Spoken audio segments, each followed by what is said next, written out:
ایک بوڑھے باپ نے اپنے بچے سے پوچھا کہ بیٹا یہ دیوار پہ کیا بیٹھا ہوا ہے؟ تو بیٹے نے کہا کوا۔ کیا کہا؟ کوا۔ بوڑھے نے پھر پوچھا، آج کی جو ینگ جنریشن ہے نا، وہ اپنے باپ کی زیادہ سوالات برداشت، بولو نا، وہ خدا کی قسم سارا دن موٹیویشنل اسپیکر کو سنتی رہے گی نا، پھر بھی اپنے باپ کی بات اس کو برداشت نہیں ہوگی۔ دم ہی نہیں ہے اس میں، معاشرے کی اصلاح ہے ہی نہیں۔ تو اس بوڑھے نے کہا کہ بیٹا یہ کیا ہے؟ یہ کیا ہے؟ تو بیٹے نے کیا جواب دیا؟ کوا۔ دوبارہ اس نے پوچھا بیٹا یہ کیا ہے؟ بیٹے نے کیا کہا؟ کوا۔ تیسری دفعہ پوچھا تو کوئی بہت ہی شریف خاندان کا بیٹا تھا، تو تیسری دفعہ میں سوال برداشت کر گیا، ورنہ آج نوجوان کے پاس بوڑھے باپ اور بوڑھی ماں کو برداشت کرنے کا حوصلہ نہیں ہے۔ 2-3 سوالات پر ہی آگ بگولا ہو جاتے ہیں۔ وہ مجھ سے کہتے ہیں میرے ابا ایسے، میرے پاپا ویسے۔ او بھائی، اگر تیرے ابا اچھے ہوتے تو اچھا تو دوست بھی ہو تو اس کے ساتھ اچھا سلوک کرنا چاہیے نا۔ ابا اما تو خراب ہو پھر اچھا سلوک کرنے کا حکم، اس لیے کہ ان کے احسانات ان کی برائیوں سے بولو زیادہ ہیں۔ جو احسان انہوں نے کر دیا وہ ایسا آپ پر احسان کر دیا ہے کہ اب اس کا بدلہ قیامت تک آپ نہیں چکا سکتے۔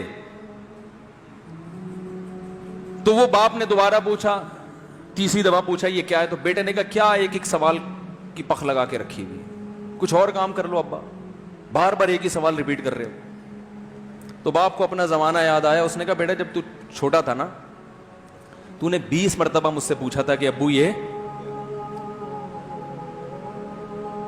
20 مرتبہ پوچھا تھا، اور میں ایک دفعہ بھی میں نے جھنجھلا کے جواب بولو نہیں دیا تھا۔ تو چونکہ بچہ بھول جاتا ہے کہ میری ماں نے میرے لیے کیا کیا، اور خود ماں بھی بھول جاتی ہے، حقیقت تو یہ ہے، باپ بھی بھول جاتا ہے کہ میں نے اپنی اولاد کے لیے کیا کیا۔ اللہ چونکہ یاد رکھتا ہے، اس لیے اس نے قرآن میں بار بار ماں باپ کو بیان کیا ہے، بہت زیادہ بہت زیادہ۔ وَوَصَّيْنَا الْإِنسَانَ، فرمایا آرڈر نہیں دے رہا، حکم نہیں دے رہا، وصیت کر رہا ہوں۔ جیسے کوئی مرتے ہوئے دنیا سے جاتا ہے نا، ایسے وصیت کر رہا ہوں، حکم نہیں، وصیت حکم سے بڑھ کر چیز ہے کہ ان کو نہیں بھولنا ہے، تم نے ان کو نہیں بھولنا ہے۔ تو میرے لیے سب سے مشکل جو ٹاپک ہے نا، وہ والدین کے حقوق پہ بات ہے، کیونکہ جذبات بولنے نہیں دیتے، ساتھ دماغ کو اپنا ہٹاتا ہوں میں۔ جو آج کل والدین کے ساتھ ہو رہا ہے، اپنی بیوی کو دیکھا کرو یار، کیسے پالتی ہے، کیسے پالتی ہے بچوں کو، آپ کے دیکھا کرو، کیسے صبح صبح ان کے کپڑے استری کر رہی ہوگی، کیسے محبت سے ناشتہ بنا رہی ہوگی، کیسے محبت سے وین میں بٹھا رہی ہوگی۔ عورت کسی کے لیے بھی منافقت رکھ سکتی ہے، کسی سے بھی دشمنی رکھ سکتی ہے، اولاد کے لیے ماں سے بڑا تحفہ بولو، اولاد کے ساتھ کبھی بھی برا نہیں سوچتی ہو، ایسا اللہ نے اس پر احسان کیا، آج وہ برداشت نہیں ہو رہی۔ کمبخت مرنے کے بعد غسل نہیں دے رہے ہوتے اس کو، باپ مر گیا فوراً عیدی سینٹر غسل کے لیے، ماں مر گئی عیدی سینٹر۔ او بھائی اب تو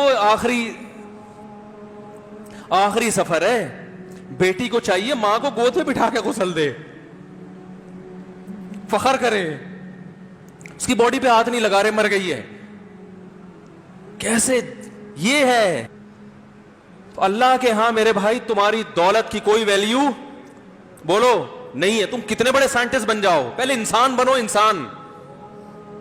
کچھ دنیا سلوٹ کرے گی مرنے کے بعد، خدا نہیں مانے گا۔